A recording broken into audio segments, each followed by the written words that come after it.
Hi everyone, my tech bite-ലേക്ക് എല്ലാവർക്കും സ്വാഗതം. നമ്മൾ ഇന്ന് ഒരു അൺബോക്സിംഗ് ആണ് ചെയ്യാൻ വേണ്ടി പോകുന്നത്.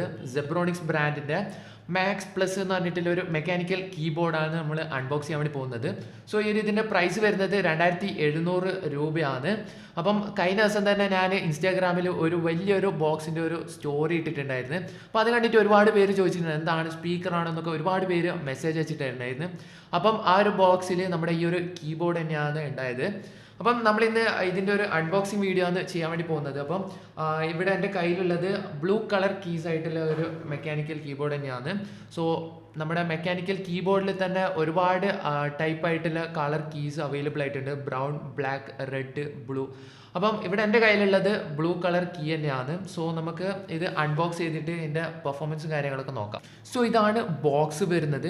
Premium mechanical keyboard max plus, അതുപോലെ തന്നെ സെബ്രോണിക്സിൻ്റെ ഒരു ബ്രാൻഡ് കൊടുത്തിട്ടുണ്ട്. ഇനി ബോക്സിൻ്റെ സൈഡ് വശം നോക്കാന്നുണ്ടെങ്കിൽ കുറച്ച് ഫീച്ചേഴ്സ് ഹൈലൈറ്റ് ആയിട്ട് തന്നെ കൊടുത്തിട്ടുണ്ട്. അപ്പോൾ ഇവിടെ braided cable, removable switches and key caps, anti dust design, അതുപോലെ തന്നെ multi colour LED, heavy duty 10 LED modes, 5 levels of brightness, അതുപോലെ തന്നെ 6 LED മോഡ്സ്. അപ്പം ഇത്രയും കാര്യങ്ങളാണ് ഇവിടെ ബോക്സിൻ്റെ സൈഡിൽ ഹൈലൈറ്റ് ആയിട്ട് കൊടുത്തിട്ടുള്ളത്. ഇനി ബോക്സിൻ്റെ പുറകുവശം നോക്കുകയാണെന്നുണ്ടെങ്കിൽ കുറച്ച് ഡീറ്റെയിൽ ആയിട്ടുള്ള ഫീച്ചേഴ്സും സ്പെസിഫിക്കേഷൻസും ഇതിൻ്റെ പുറകുവശത്ത് കൊടുത്തിട്ടുണ്ട്. അതേപോലെ കുറച്ച് പിക്ചേഴ്സും കാര്യങ്ങളും ഇതിൻ്റെ പുറകുവശത്ത് കൊടുത്തിട്ടുണ്ട്. അപ്പം നമുക്കിതൊന്ന് അൺബോക്സ് ചെയ്യാം. അപ്പോൾ ഇവിടെ ഈ ഒരു ബ്രാൻഡിൽ നമുക്ക് 3 മോഡലാണ് അവൈലബിൾ ആയിട്ടുള്ളത്. ഒന്ന് മാക്സ് പ്ലസ്, പിന്നെ മാക്സ്, അതുപോലെ തന്നെ മാക്സ് പ്രോ. ഈ ഒരു 3 മോഡലായിട്ടാണ് നമുക്ക് കീബോർഡ് അവൈലബിൾ ആയിട്ടുള്ളത്. സോ ബോക്സ് ഓപ്പൺ ചെയ്യുമ്പോൾ ഫസ്റ്റ് നമുക്ക് സെബ്രോണിക്സിൻ്റെ ഒരു പേപ്പർ വർക്ക് ലഭിക്കുന്നുണ്ട്. അപ്പം ഇതിൽ ആ ഒരു പേപ്പർ മാത്രമേ അവൈലബിൾ ആയിട്ടുള്ളൂ. പിന്നെ അതുപോലെ തന്നെ നമ്മുടെ കീബോർഡ് തന്നെയാണ്. അപ്പം നമ്മുടെ കീബോർഡ് ഒരു കവറിനകത്തായിട്ടാണ് വരുന്നത്. അപ്പം നമുക്കതൊന്ന് പുറത്തേക്ക് എടുക്കാം. സോ ഈ ഒരു കീബോർഡിൻ്റെ വെയിറ്റ് വരുന്നത് 1.25 കിലോഗ്രാമാണ് വെയിറ്റ് വരുന്നത്. അതുപോലെ തന്നെ ഒരു മെറ്റൽ ഫിനിഷിലാണ് ഇതൊന്ന് കൊടുത്തിട്ടുള്ളത്. ഇനി ഇതിൻ്റെ ഒരു പുറകുവശം നോക്കുകയാണെന്നുണ്ടെങ്കിൽ നമുക്ക് ഇവിടെ ഒരു റബ്ബർ ബുഷ് കൊടുത്തിട്ടുണ്ട്. അതുപോലെ തന്നെ നമുക്ക് ഇതിൻ്റെ ആ ഒരു 60 ഡിഗ്രി ആംഗിളിൽ നമുക്ക് വെച്ച് ടൈപ്പ് ചെയ്യാനുള്ള ആ ഒരു സ്റ്റാൻഡും, അതായത് നമുക്ക് ഒരു ആംഗിളിൽ നമുക്ക് ടൈപ്പ് ചെയ്യുന്നതിന് വേണ്ടിയിട്ട് ആ ഒരു ഇതും കൊടുത്തിട്ടുണ്ട്. അപ്പം നമുക്ക് ഇതിൻ്റെ ഒരു കേബിൾ നോക്കുകയാണെന്നുണ്ടെങ്കിൽ തന്നെ ഒരു ക്വാളിറ്റി കേബിൾ തന്നെയാണ് ഇതിന് കൊടുത്തിട്ടുള്ളത്. ബ്രൈഡഡ് കേബിൾ തന്നെയാണ് ഇതിന് കൊടുത്തിട്ടുള്ളത്. സോ നമുക്കിതൊന്ന് നമ്മുടെ PC ആയിട്ട് ജസ്റ്റ് ഒന്ന് കണക്ട് ചെയ്ത് നോക്കാം. അപ്പോൾ കണക്ട് ചെയ്യുമ്പോൾ തന്നെ നമുക്ക് ആ ഒരു LED ആനിമേഷൻ നമുക്ക് കാണാൻ വേണ്ടി സാധിക്കുന്നുണ്ട്. അപ്പം ഫസ്റ്റ് നമ്മുടെ PC ഒക്കെ സ്റ്റാർട്ട് ചെയ്യുമ്പോൾ ആ ഒരു ആനിമേഷൻ നമുക്ക് ഈ ഒരു കീബോർഡിൽ കൂടി ലഭിക്കുന്നുണ്ട്. പിന്നെ അതുപോലെ തന്നെ ഈ ഒരു കീബോർഡ് ടൈപ്പ് ചെയ്യുമ്പോൾ തന്നെ ആ ഒരു ടെക്ടൈൽ സൗണ്ട് വളരെ സാറ്റിസ്ഫൈങ് ആയിട്ടുള്ള ആ ഒരു സൗണ്ട് തന്നെയാണ് നമുക്ക് ലഭിക്കുന്നത്. ഇതിലുള്ള LED മോഡ്സ് എങ്ങനെയാണെന്ന് നമുക്ക് സെറ്റ് ചെയ്ത് നോക്കാം.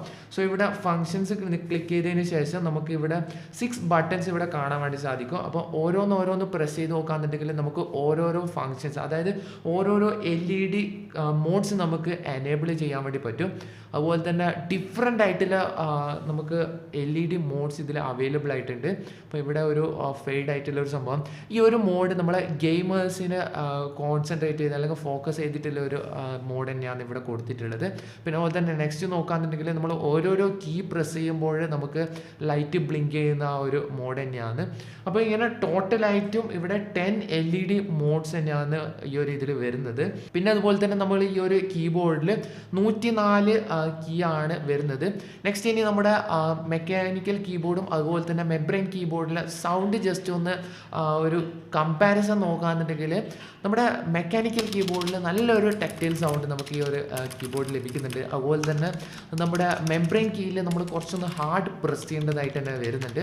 സോ നമുക്ക് ഈ ഒരു ഡിഫറൻസ് എങ്ങനെയാണുള്ളത് നമുക്ക് ജസ്റ്റ് ഒന്ന് നോക്കാം.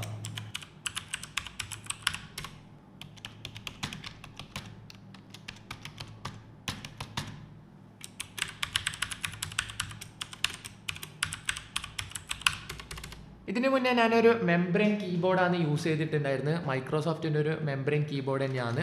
അപ്പം ഇത് ടൈപ്പ് ചെയ്യുമ്പോൾ തന്നെ ഒരു സാറ്റിസ്ഫാക്ഷൻ ഇല്ല. അത് മാത്രമല്ല ഹാർഡ് പ്രസ് ചെയ്യേണ്ടതായിട്ട് തന്നെ ഈ ഒരു കീബോർഡിൽ വരുന്നുണ്ട്. എന്നാൽ നമ്മുടെ മെക്കാനിക്കൽ കീബോർഡിൽ അങ്ങനെയല്ല. നമുക്ക് ആ ഒരു ടെക്ടൈൽ സൗണ്ടിൽ തന്നെ നമുക്കൊരു ടൈപ്പ് ചെയ്യുമ്പോൾ നല്ലൊരു സാറ്റിസ്ഫാക്ഷൻ ഉണ്ട്. നല്ലൊരു സാറ്റിസ്ഫാക്ഷൻ നമുക്ക് ഈ ഒരു കീബോർഡിൽ നിന്ന് ലഭിക്കുന്നുണ്ട്. അപ്പം ഇതിൻ്റെ ഒരു ബോഡി നോക്കുകയാണെന്നുണ്ടെങ്കിൽ ഒരു മെറ്റൽ ഫിനിഷ് ആയിട്ടുള്ള ഒരു ബോഡി തന്നെയാണ് ഇതിന് കൊടുത്തിട്ടുള്ളത്. അതുപോലെ തന്നെ നമുക്ക് ഇതിൽ 104 കീസ് അവൈലബിൾ ആയിട്ടുണ്ട്. പിന്നെ അത് കൂടാതെ തന്നെ ഇതിൻ്റെ കേബിൾ നോക്കുകയാണെന്നുണ്ടെങ്കിൽ നല്ല ക്വാളിറ്റി ആയിട്ടുള്ള ഒരു കേബിൾ തന്നെയാണ് ഇതിൽ കൊടുത്തിട്ടുള്ളത്. ഏകദേശം 1.5 മീറ്റർ ലെങ്ത് വരുന്ന ഒരു കേബിൾ തന്നെയാണ്. സോ ഈ ഒരു കീബോർഡിന്റെ വെയിറ്റ് വരുന്നത് 1.25 കിലോഗ്രാം തന്നെയാണ്. പൊതുവെ മെക്കാനിക്കൽ കീബോർഡൊക്കെ ലോങ് ആയിട്ട് തന്നെ നമുക്ക് ലാസ്റ്റ് ചെയ്യും. പിന്നെ എടുത്തു പറയേണ്ട ഒരു കാര്യം എന്ന് വെച്ച് കഴിഞ്ഞാൽ ഞാൻ ഇത് ഒരു ദിവസം യൂസ് ചെയ്ത് നോക്കി. അപ്പം വളരെ സാറ്റിസ്ഫാക്ഷൻ തന്നെ നമുക്ക് ഈ ഒരു ഇതിൽ നിന്ന് എനിക്ക് ലഭിച്ചിട്ടുണ്ട്. അതായത് ഇത് ടൈപ്പ് ചെയ്യുമ്പോഴൊക്കെ നല്ലൊരു ടാക്ടൈൽ സൗണ്ടിൽ തന്നെ ഒരു സാറ്റിസ്ഫാക്ഷൻ എനിക്ക് ഈ ഒരു കീബോർഡിൽ നിന്ന് ലഭിക്കുന്നുണ്ട്. അപ്പോൾ 2700 രൂപയ്ക്ക് വേർത്ത് ഇറ്റ് ആയിട്ടുള്ള ഒരു കീബോർഡ് തന്നെയാണ്. ഈ ഒരു മൈക്രോസോഫ്റ്റിൻ്റെ കീബോർഡ് ഞാൻ വാങ്ങിയത് 1700 രൂപ കൊടുത്തിട്ട് തന്നെയാണ്. അപ്പം ഒരു 1000 റുപ്പീസ് കൂടി ആഡ് ചെയ്യുകയാണെന്നുണ്ടെങ്കിൽ നമുക്ക് ഒരു അടിപൊളി മെക്കാനിക്കൽ കീബോർഡ് തന്നെ നമുക്ക് കിട്ടും. അപ്പോൾ നിങ്ങൾ ആരെങ്കിലും വാങ്ങാൻ താല്പര്യപ്പെടുന്നുണ്ടെങ്കിൽ താഴെ ഡിസ്ക്രിപ്ഷനിൽ ലിങ്ക് കൊടുത്തിട്ടുണ്ട്, നിങ്ങൾക്ക് പർച്ചേസ് ചെയ്യാം. സോ ഈ ഒരു വീഡിയോ ഇഷ്ടപ്പെട്ടാൽ തീർച്ചയായിട്ടും ലൈക്ക് ചെയ്യുക, അതുപോലെ തന്നെ ചാനൽ സബ്സ്ക്രൈബ് ചെയ്യുക. അപ്പോൾ നമുക്ക് അടുത്തൊരു അടിപൊളി വീഡിയോ ആയിട്ട് കാണാം. ബൈ.